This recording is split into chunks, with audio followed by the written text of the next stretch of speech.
We have good news and we have terrible news. We have Miranda Devine. We have all this Twitter files stuff. All this coming up on I'm Right.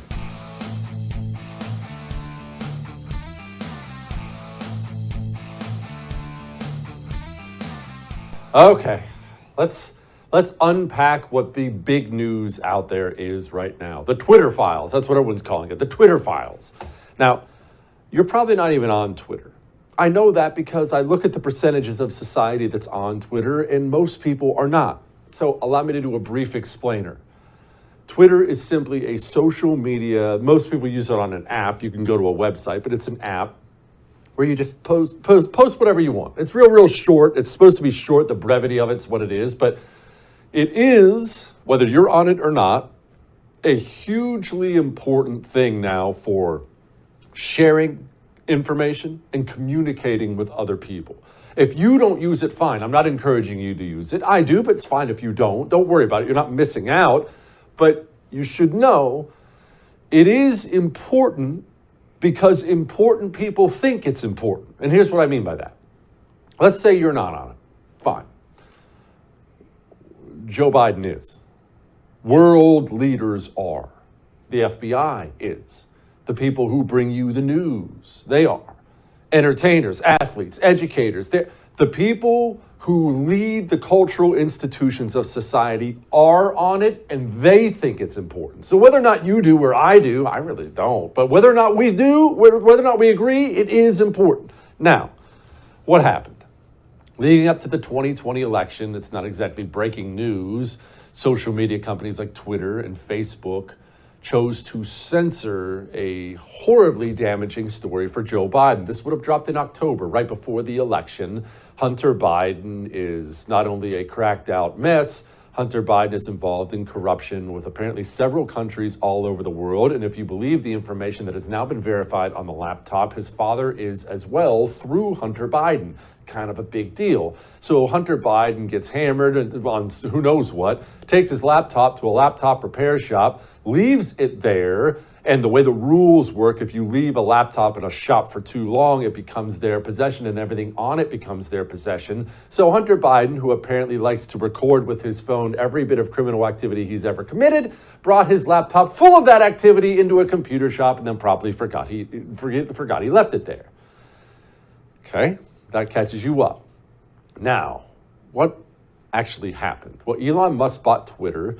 And Elon Musk decided, in order to restore trust, he's very correct about this. I wish all our institutions would do this, by the way. In order to restore trust, you need to open the books and show everything that's been wrong, everything that's been done wrong. You do. That's the only way to earn trust back is open up the books. And he said, let's open up the books and figure out exactly what happened in 2020 with the Hunter Biden story. I mean, Twitter censored the New York Post's Twitter account. The New York Post, one of the oldest publications in the country, the Twitter just said, oh, you can't have it anymore. Just cut them off. They cut people off from sharing it privately. It's an amazing bit of censorship. And Elon Musk decided to give a journalist by the name of Matt Taibbi the Twitter files, Twitter emails, all this stuff he now owns internally. Okay? So we know Twitter censored all this stuff. We know Twitter censored the story, censored anyone who tried to share the story. And that's a big deal. Don't get me wrong. I'm not going to dismiss that as being a big deal. The federal government working with Twitter, or even just the Democrat campaign, because it was Joe Biden's campaign at the time, working with Twitter to censor out information that's damaging to Joe Biden on a platform where people get and share their news, it is a big deal. But I will argue this, contrary to probably everything you've heard and seen today, it is not the biggest deal of this story, not by a mile. Yes, Twitter matters. Yes, Twitter's important. Yes, it's how people get and share information. All that's important. And yes, it's bad that they work with Democrats because they're all staffed by Democrats. It's not nearly as important as the malfeasance at the FBI and the FBI's involvement in it. I actually saw the GOP today is already threatening out there they're going to hold hearings. We're going to have hearings and everyone at Twitter is going to be brought in. Okay. GOP, how many people at Twitter can have me arrested for crimes they framed me for, cost me my career, my family, and throw me in a dark hole for the next 30 years. How many people at Twitter have that power? Let me give it away for you. 0 people at Twitter have that power. Even Elon Musk doesn't possess that power. However, many, many people at the Federal Bureau of Investigation do very much have that power, and there's every indication that that is exactly what they want. I don't need Twitter hearings. I need FBI hearings. Yoel Roth used to work for Twitter, and this is what he said, quote, I was told in the meetings, these are 2020 meetings leading up to the election, by the way, I was told in these meetings that the intelligence community expected that individuals associated with political campaigns would be subject to hacking attacks, and the material obtained through those hacking attacks would likely be disseminated over social media, including Twitter. I also learned in these meetings there were rumors that a hack and leak operation would involve Hunter Biden. Okay, let's pause here for a moment. The intelligence community approached Twitter and told them that there was a Hunter Biden story coming, and they told them it would be a hack and leak story, even though it was not hacked, it was nothing like that at all. They told them it was coming. And I want to make sure you do understand this, because you do remember, this got a bunch of play, we played it on this show. You remember when Mark Zuckerberg of Facebook went on Joe Rogan and said, yeah, the FBI approached us. Is the FBI, I think, basically came to us, some folks on our team, and was like, hey, just so you know, like, you should be on high alert. We thought that there was a lot of Russian propaganda in the 2016 election. We have it on notice that basically there's about to be some kind of dump of that's similar to that. So just be vigilant. You heard that. But what you may have missed from Yoel Roth of Twitter or Mark Zuckerberg of Facebook was this very, very, very important point. The FBI approached Facebook and Twitter and obviously told them to censor the Hunter Biden story. That alone would be bad enough because it appears that the Federal Bureau of Investigation now works for the Democrats and against Republicans. But wait, it's actually much, much worse. Remember, Miranda Devine joined us, and she's going to join us again here in a few.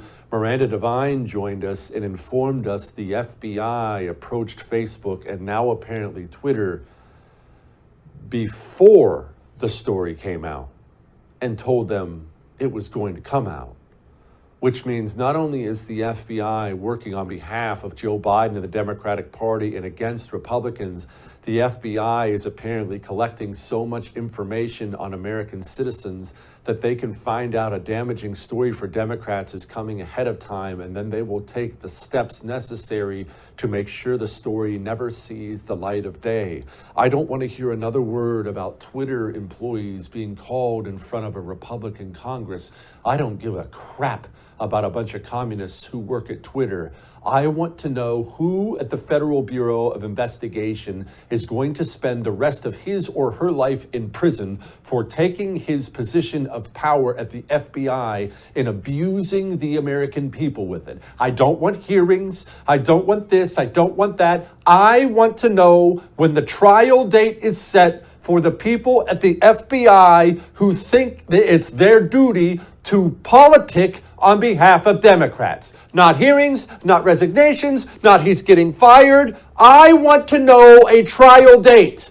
When's the trial date for James Baker? Does that name sound familiar? Oh, it should. He's the one who lied on a FISA warrant to get permission to spy on Trump. That alone should have put James Baker in federal prison until the day they bury him in the ground. That alone. But wait, there's more. He was Twitter's deputy general counsel at the time. Here's what he said. I support the conclusion that we need more facts to assess whether the materials were hacked. At this stage, however, it's reasonable for us to assume that they may have been, and caution is warranted. There are some facts that indicate the materials may have been hacked, yada, yada, yada.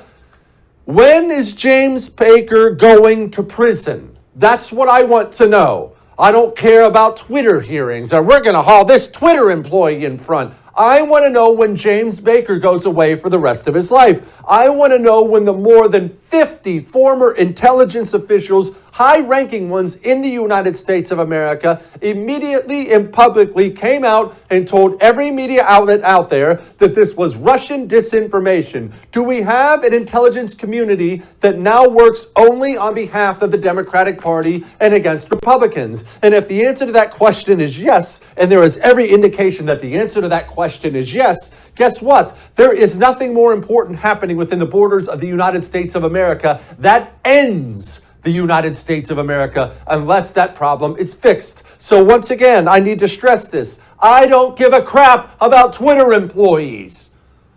I care about the Cheka.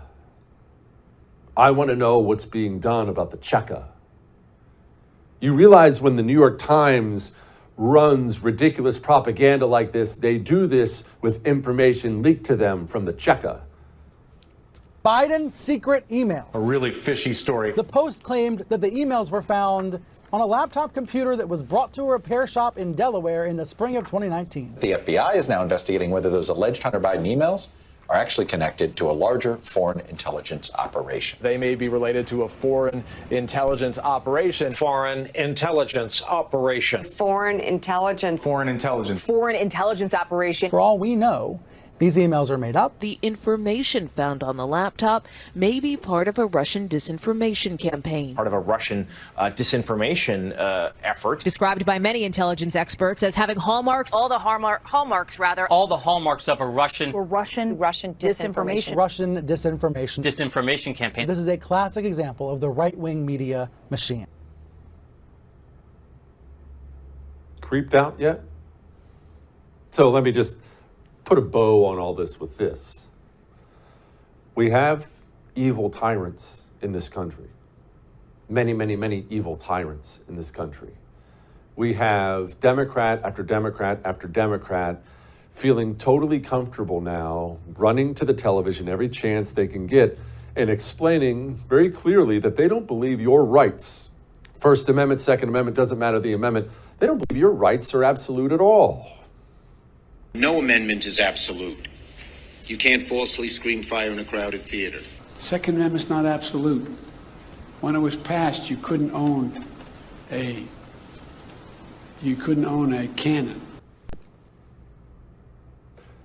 So the Democrats are now a tyrannical party that believes, realize what they're saying when they say no amendment is absolute. Your First Amendment isn't absolute. What they're saying is there should be laws against what you are and aren't allowed to say here in the free United States of America. And now it appears that the federal law enforcement arm not only agrees with them on your First and Second Amendment rights, it appears they intend to very much be the hands, feet, and gun of enforcing the limits on your rights. I don't give a crap about Twitter. I care about the FBI. All that may have made you uncomfortable, but I am right. The great Miranda Devine and her wonderful Australian accent are going to join us next. Before we get to that, we're going to get to this. It's Christmas soon. See, how about that change of gears? It's Christmas, man. And I want you to look at this. Ladies, you especially, I want you to look. You see this, ladies? You know what this is? This is me bailing you out, okay? Because I know dudes never know what they want for Christmas. I never do either. But every dude likes a good wallet. You know what your dude likes on top of a good wallet? A good gadget. What about one that's both? This is a Grip 6 wallet. You see this? There's my cards. They're in there. They're not coming out. Well, Jesse, how do you get them out? That must be a pain. Oh, I just squeeze it and they all come popping out. Or they lock back in where they stay until I want them out. Never wears out. It's the greatest friggin' thing ever. They have many designs. You can customize your design there. Go to grip6.com and get a sick wallet. They have the best belts ever. Trust me, I know that's weird. Their belts are amazing. Their socks are great. Grip6.com. Promo code Jesse saves you a pile of money, by the way. Grip6.com, promo code Jesse. We'll be back. Each morning, the President of the United States receives a highly classified briefing on the most important issues facing the country. It's called the President's Daily Brief, or PDB. It's delivered by America's spies and analysts. Well, now you can hear your very own PDB. in the form of a podcast hosted by me, Brian Dean Wright, a former CIA operations officer. Each morning at 6 a.m. Eastern, I'll bring you 15 to 20 minutes of the most important issues facing the country, giving you the critical intelligence and analysis you need to start your morning.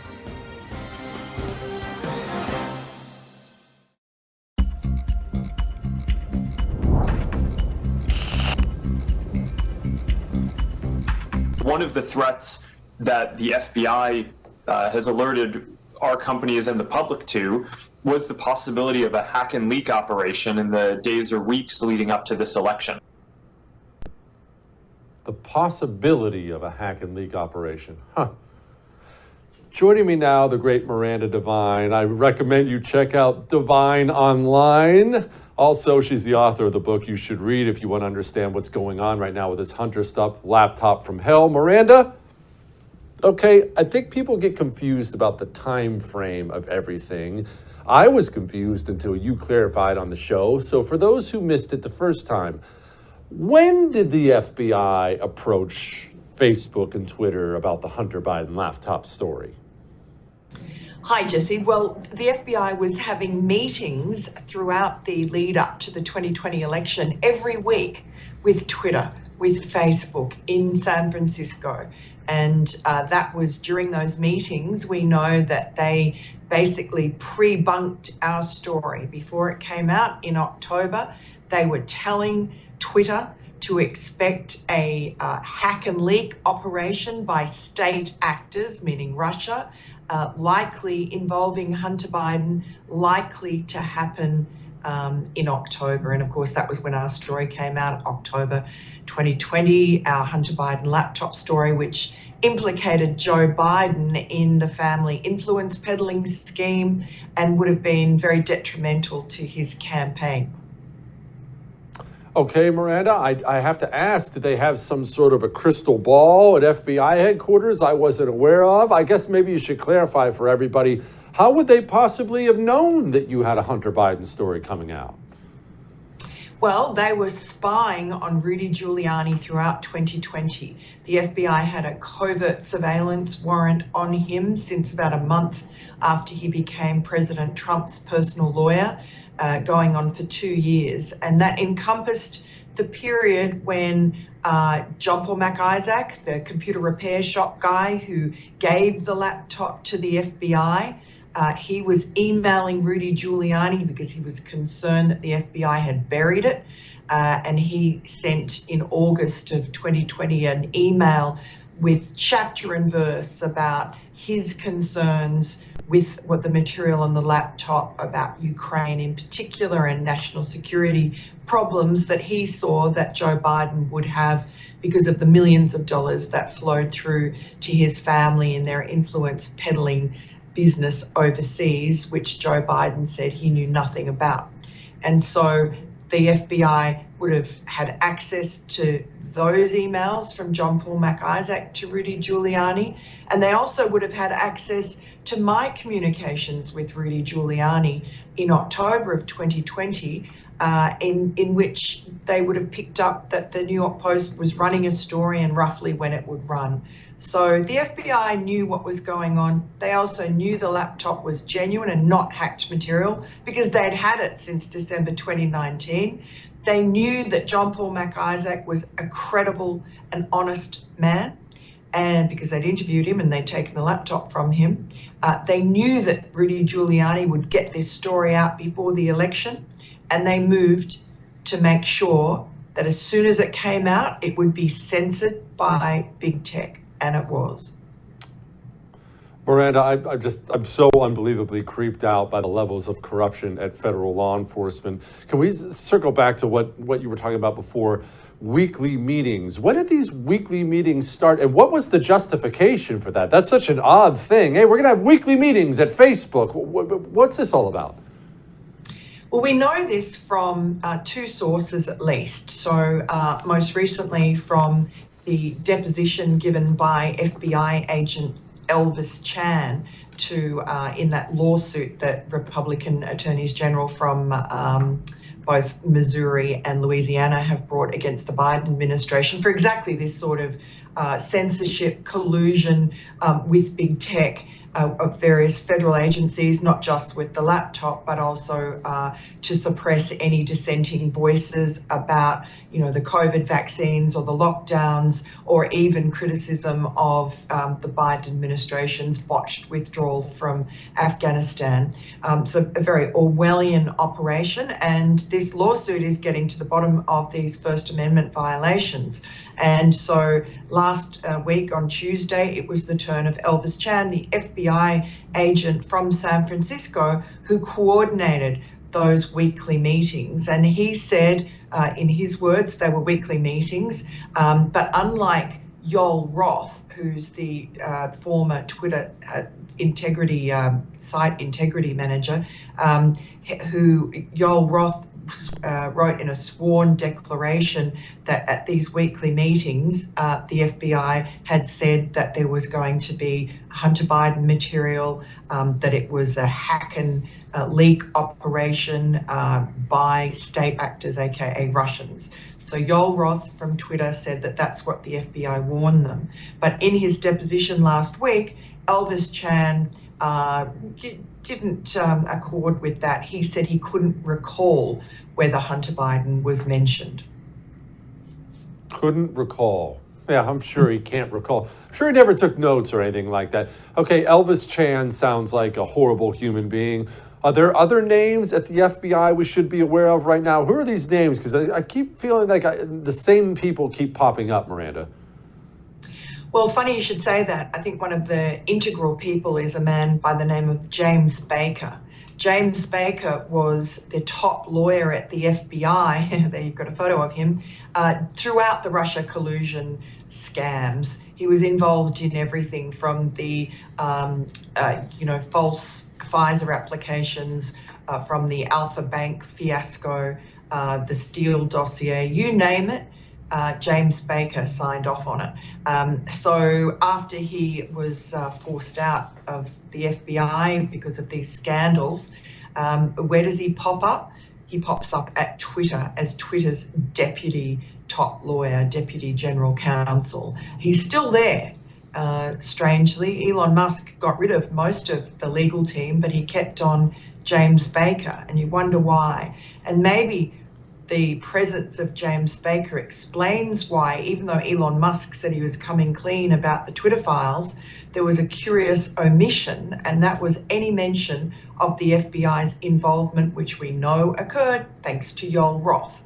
So maybe James Baker didn't want Elon Musk to let that material out. Maybe Elon Musk doesn't know that that material exists. Maybe he doesn't know about the FBI. He certainly should know now, because everyone's been just screaming blue murder since the Friday Twitter files, that there's a glaring omission.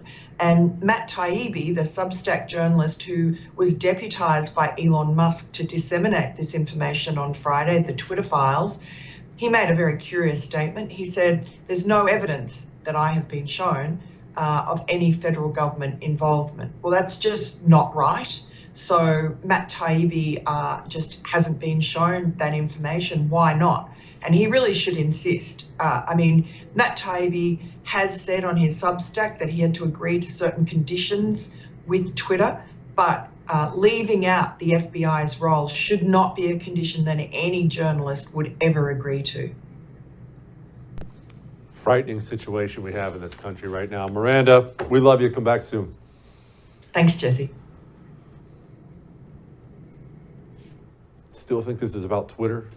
Or you think there's a bigger, darker, more powerful force at work here, huh? All right.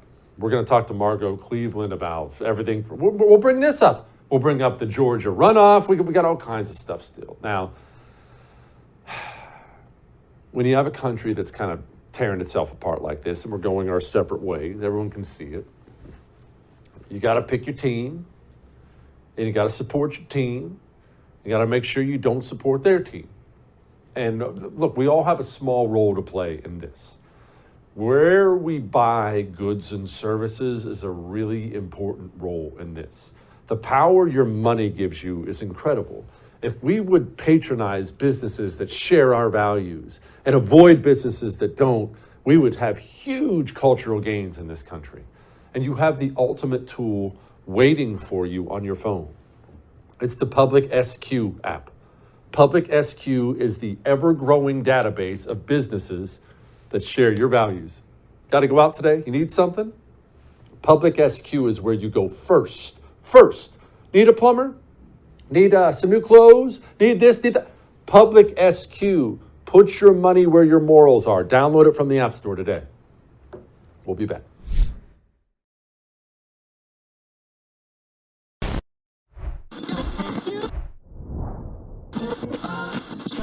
Though Trump has had more controversies than I can count, Biden had one too. A booby trap that could have brought down his entire campaign. His son, Hunter. For sure, there are some awkward truths about Hunter, from his drug problems to his business dealings around the world. Team Trump then wrapped these with layers of conspiracy theories and lies. In politics, a conspiracy theory doesn't have to be true to have legs. Think birtherism or Pizzagate. Biden leaned into his fatherly image, which played to his strengths. A smart political move. But Biden also got lucky because Trump had overplayed his hand. The conspiracy theories were just too crazy, and he even got impeached for his sketchy efforts. Biden won this battle precisely by not engaging with the nuttiness. That's the biggest newspaper in the United States of America, the New York Times, running with misinformation. Margot, joining me now, Margot Cleveland, great senior legal correspondent with the Federalist. Margot, before we get to the Georgia runoff, I would be remiss if I didn't get your thoughts on the insane levels of corruption and censorship in this country. Well, as you said, it is insane. And it's insane because the free press that our country was founded on doesn't exist anymore. We have Twitter censoring things and getting away with it because the media will not do their job. And we saw that with the Hunter Biden situation, and we're still seeing it, even though 2 years later, we're seeing them coming out and say, well, yeah, that we've confirmed that the laptop is real. What are they doing about it? Are they actually pushing further to find out what is going on in the investigation that has still been going on for years? No. Have they asked the FBI why they didn't give the president a defensive briefing about this? No. They're just ignoring it. What about Grassley and the whistleblowers who said they buried legitimate information about Hunter Biden? Is the media looking at that? Of course not. So this isn't just a scandal from 2000. This scandal is still continuing, and the media is still ignoring it. Margot, we have a free press, and obviously we want a free press, right? You don't want the government controlling the press. That would be horrible. It's how tyrannies are built. But Margot, we can't survive as a nation with our press being like this. What can we do? You know, I honestly do not know how we solve this. With what Elon Musk did with trying to get Twitter back on good footing is great, but it's not going to matter if you still have what average Americans still think is a responsible press not doing their job. So all I can say is that people who care about it need to continue to educate themselves, try to share information with other people. But until there's some sort of self-awareness, our free press is really nothing but a kind of the social media press where they want to be social with all the people that they like. So they're actually worse than Twitter, which was not in the news business, because they're not doing their jobs. So I don't know what the solution is, but until Americans start fighting back, we're not going to have an answer. All right, Margot, let's switch gears and go to Georgia, because we do have a fairly big election coming right up here. Are people going to trust this election? Because it doesn't matter what people believe about election fraud, election cheat. It really doesn't matter. Many people in this country do not trust election results, and that's a really big problem. Absolutely. And, you know, it's going to really depend on how close or far off this election is. But if it is close, as the polling has shown, there's not going to be a trust. And honestly, the best case scenario would be Republicans win by a close vote and force the Democrats to do what they've done every election, since the 80s, challenge the election results. And you will see in that case the exact same arguments that Trump's people were making, that we have, in the case of Georgia, evidence of thousands, tens of thousands of illegal votes being cast. And they're going to start going through and looking at this to overturn the election. So I say that's the best case scenario because it would force a discussion about election integrity. If it is the Democrats saying there are these widespread violations, there's systemic issues, which there is, and there is everywhere. Why are there so many issues now, Margot? And I'm not that old. I'm 41, but I don't remember really ever having this kind of stuff. I remember the Florida Bush-Gore stuff in 2000, but I don't remember the consistent problems. Counting votes takes weeks to get election results in now. I think they're still counting in California. Why? Well, I think that the issues always existed. The difference is now our public is so close and so divided. So those two factors together make every election so close that it matters. As I said in one of my pieces, because we have such a divided electorate, close enough for government work isn't cutting it anymore. It did back in the 80s, back in the 90s, where you had Reagan winning California. So you had no problem there. Florida, after Florida came out and it was close, we had the bipartisan commission that included Jimmy Carter leading it. And they warned of all of these problems. So the problems we're seeing today were actually warned of, I think it was 2004 when the report came out. I did an analysis. Every single thing that they warned about came about in 2020. Every single thing. They were warning about this 20 years ago. So it's not a matter of the problems didn't exist. They existed. Everyone knew about it. But it didn't matter because the elections and the electorate was more spread apart and it wasn't as divisive.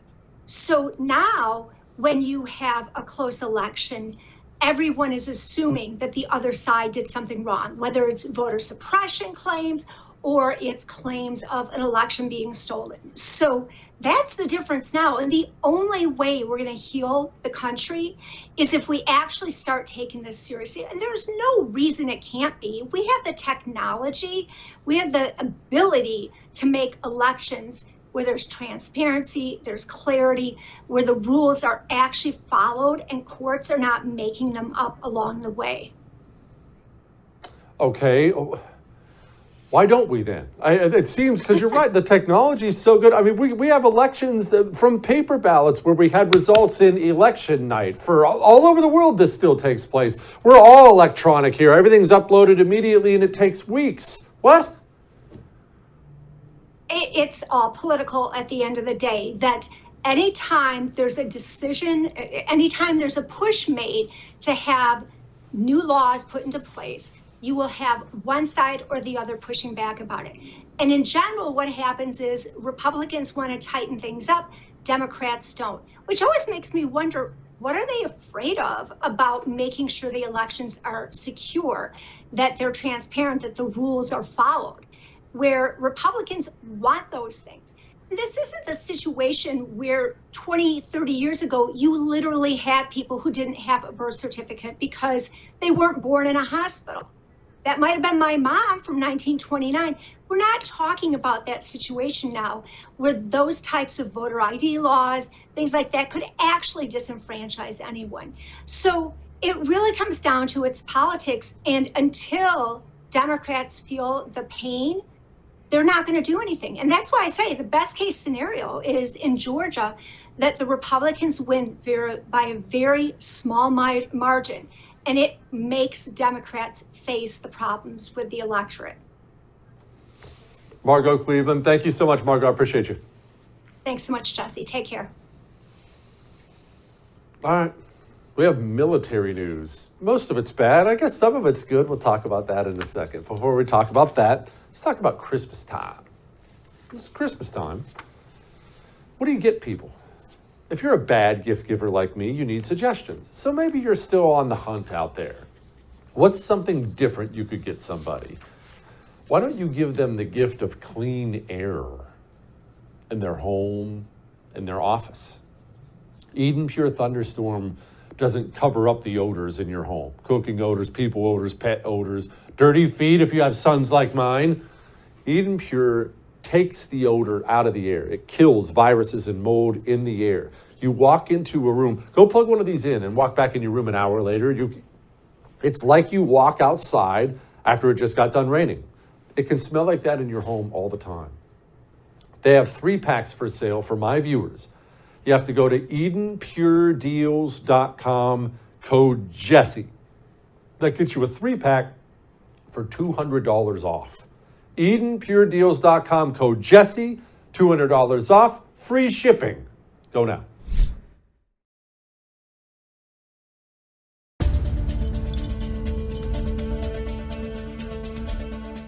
Let's talk about the military here. Let's talk about our status in the world. It is important when I talk about the military and how the military is rotting away underneath us. It's important that you do understand what I see. Now, you may not see it this way, but this is very much what I see. Yes, they're destroying the military on purpose. The communists are destroying the military on purpose as far as it being a foreign fighting force. A foreign fighting force. You're worried about a military that can take on China. That's what you want, right? Can we take on China if someone hurts us? Can we take on Russia? Can we meet the threats that are given to us in this world? That's what you're worried about. That's what I'm worried about. Understand that the communists don't think in those terms. The American communists, they're not interested in that at all. That's why they cozy up to our enemies all the time. They're not worried about meeting some foreign adversary because they don't consider foreign adversaries to really be the bad guys. They consider you to be the bad guy. So yes, they're destroying the military as a foreign fighting force, but they're not destroying the military in their mind. In their mind, they're building a military. They're building a military for a purpose. It's just not the purpose you want. They're very much building a military to fight what they consider to be the greatest threat, and a military that's willing to fight the greatest threat. Now, who do you think they think the biggest threat is? Now, that's probably a good segue into the Air Force. This is normally a story we'd feel great about.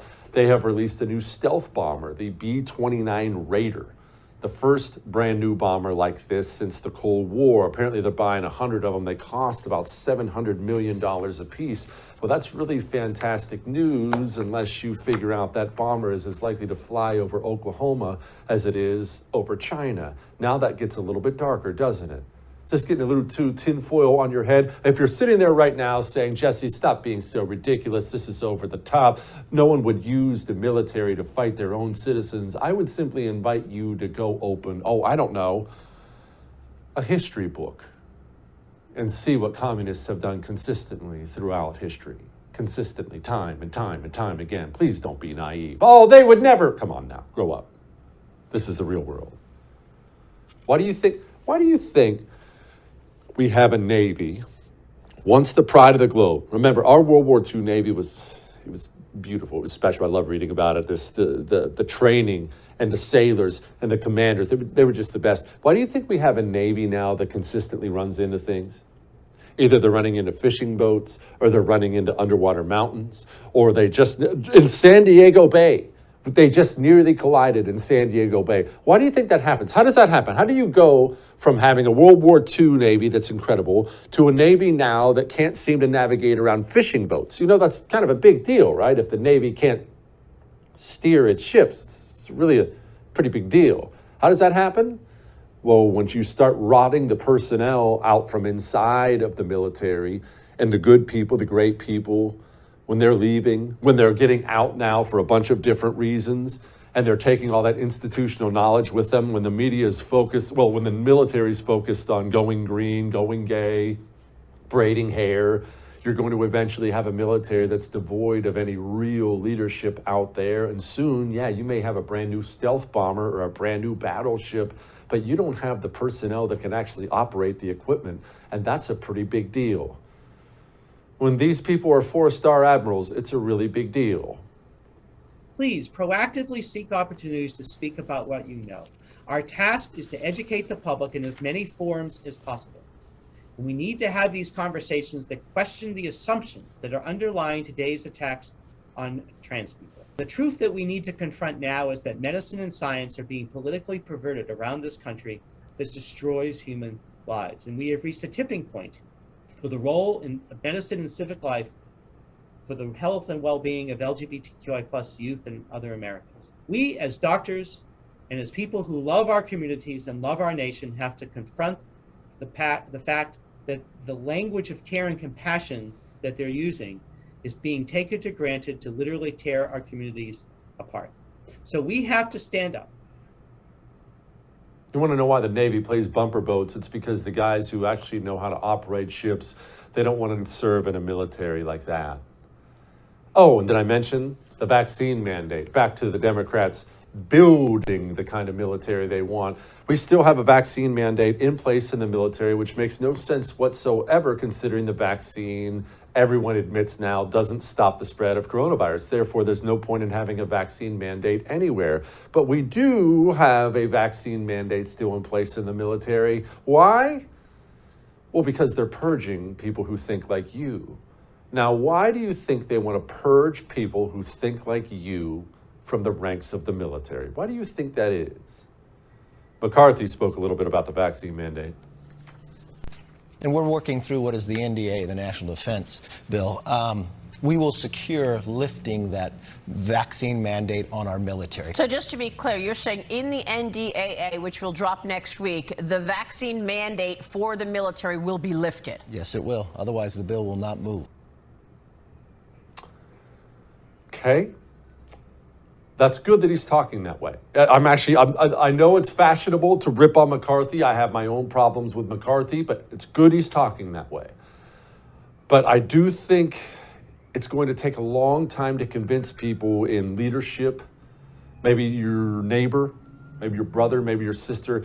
I think it's going to take a long time to convince them why Democrats are doing what they're doing. There's a reason. Not a very good one, all right? All right, that was a heavy show. You know what we need to do? We need to lighten this mood out here. The mood's got to get lighter. So we have a great lighten the mood for you next. Before we do that, let's do this. You want some exclusive content? We have good exclusive content here on The First. Go sign up and become a First TV supporter. It's cake. Go to thefirsttv.com/support and you get access to things other people don't have access to. Who doesn't love that, right? thefirsttv.com/support. We'll be back.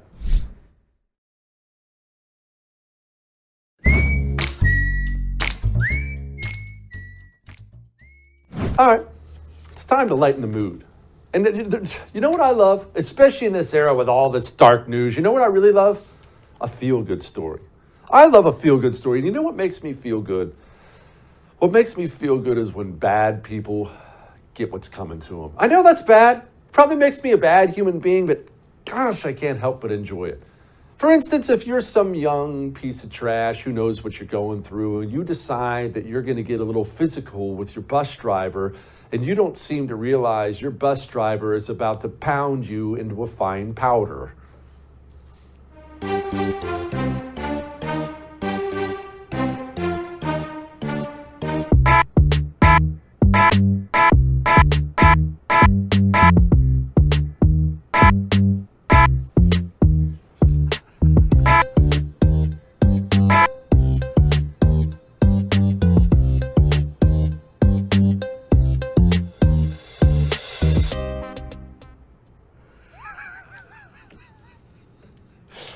Gave him one more for good measure on the outside. Ah, it's glorious.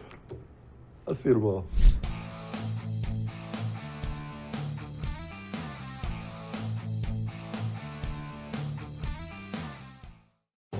Each morning, the President of the United States receives a highly classified briefing on the most important issues facing the country. It's called the President's Daily Brief, or PDB. It's delivered by America's spies and analysts. Well, now you can hear your very own PDB in the form of a podcast hosted by me, Brian Dean Wright, a former CIA operations officer. Each morning at 6 a.m. Eastern, I'll bring you 15 to 20 minutes of the most important issues facing the country.